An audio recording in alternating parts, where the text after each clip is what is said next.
जानशीन शेखुल इस्लाम जनाब हजरत मौलाना सैयद अरशद मदनी दामत बरकातहुमुल आलिया, जानशीन फिदाए मिल्लत जनाब हजरत मौलाना महमूद असद मदनी या जनाब हजरत मौलाना अब्दुल अलीम फारूकी नव्वर अल्लाहु मरक़दहु। और बड़ी बड़ी शख्सियात को अपने चोटी के आलिम को मैंने देखा कि उनके मौजूदगी में अगर हमने बरेलवी के खिलाफ किसी ने शेर पढ़ा है, हमारे अकाबिरीन उलमाए देवबंद ने नीचे बैठा दिया है, स्टेज से उतार दिया है कि रसूलुल्लाह की बातें करो, खुदा और रसूल की बातें करो। मियां ये वो स्टेज है। मुजाहिद हसनैन हबीबी को क्या अकीदे पे बोलना नहीं आता?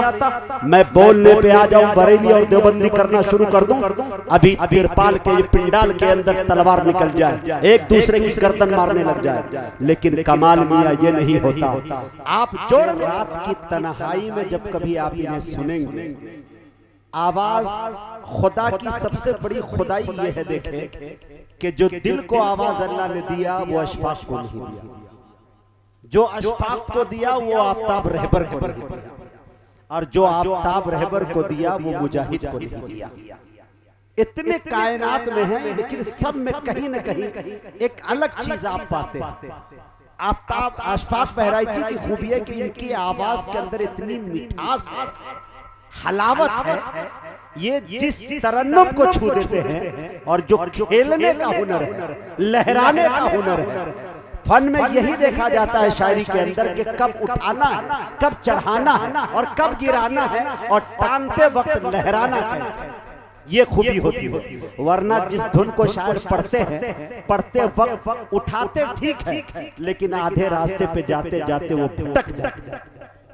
आप ये कह सकते हैं कि हमारे पास जो शायर मौजूद है ये एक नंबर के धुनिया हैं, धुन बनाने में बेरादरी के एतबार से नहीं, ठीक है, माजरत के साथ धुन बनाने।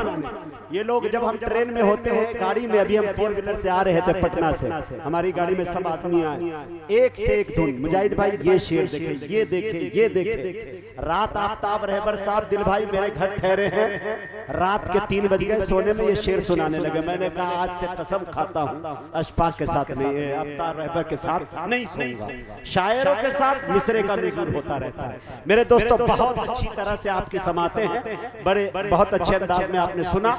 सबसे बड़ी बात यह रही कि नाते पाक के खाली शेर पढ़ के अशफाक बहराइची आपसे रुखसत हुए हैं। आफ्ताब रहबर कलकत्तवी के अंदर एक खूबी है जो मैं आपको बता दूं।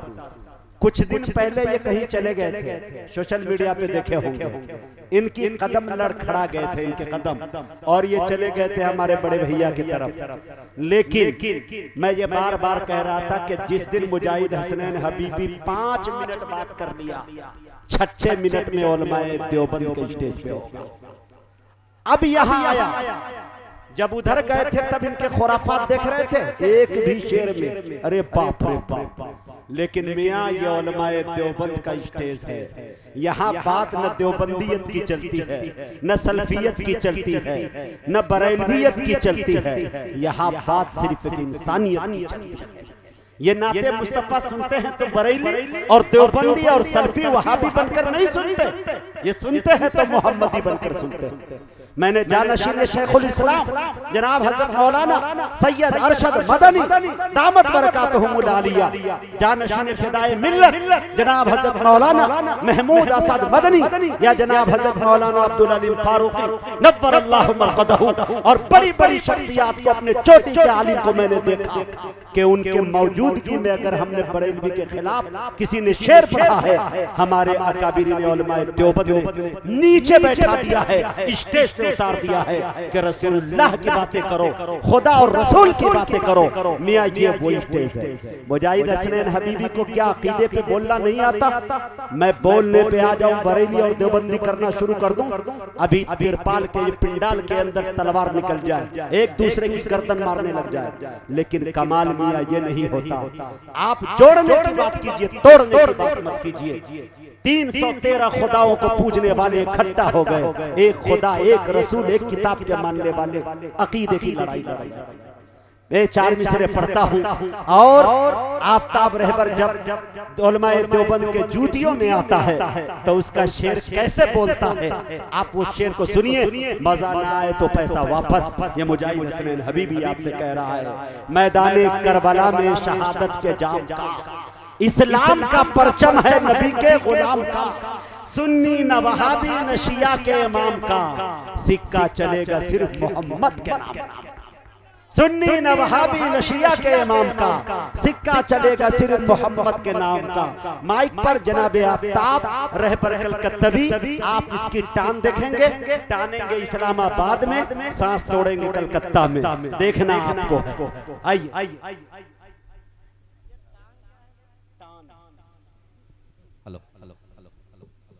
अस्सलाम वालेकुम। थोड़ी सी ताकत। सलाम का जवाब आप लोगों ने दिया, फिर से सलाम करता हूँ। अस्सलाम वालेकुम। माशाअल्लाह। हजरत ऐसा है कि काफी अशफाक साहब काफी तशवीश के बाद कुछ कलाम का, कुछ मुनफरिद कलाम का हमने इंतखाब किया था कि गालिबन जैसा कि मुझे खबर मिली कि इसी अतराफ के किसी इलाके में, बगल ही में, मैं कुछ दिन पहले आपके साथ में आया था, तो मैं ये सोचा कि जो कलाम वहाँ पढ़ चुका हूँ उसको न पढ़ करके कुछ नए कलाम मैं सुनाऊँ। लेकिन नकीब हिंद मुजाहिद हसनैन हबीबी साहब बतला दूँ, ये वो नाजिम है कि जिसका कोई नामो निशान नहीं है, बिल्कुल नई नस्ल के शोरा डाइस पे आते हैं और उनको अगर इनकी निजामत मिल जाती है तो वो शेरे बबर बन के स्टेज से चला जाता है। वो तो अल्लाह का शुक्र है कि हम लोगों को थोड़ी बहुत शोहरत अल्लाह के फजल से मिल गई है। ये वो नाजिम है, इनमें ये वो काबिलियत है, अल्लाह इन्हें सलामत रखे। लेकिन इन्होंने जो मेरे हवाले से जो गुफ्तगू की है, हकीकत यही है जो इन्होंने कहा है, और ये वही शेर सब बैठे हैं। इन तमाम शेरों को आफ्ताब रहबर दिली मुबारकबाद पेश करता है। ये इन्हीं हजरात की ये मेहनत काविश रही कि आफ्ताब रहबर कलकत्तवी फिर वापस उलमाए देवबंद की फिक्र को अपनाया और आज मैं यहाँ खड़ा हूँ, जिसे मसलके हक कहते हैं। माशाअल्लाह।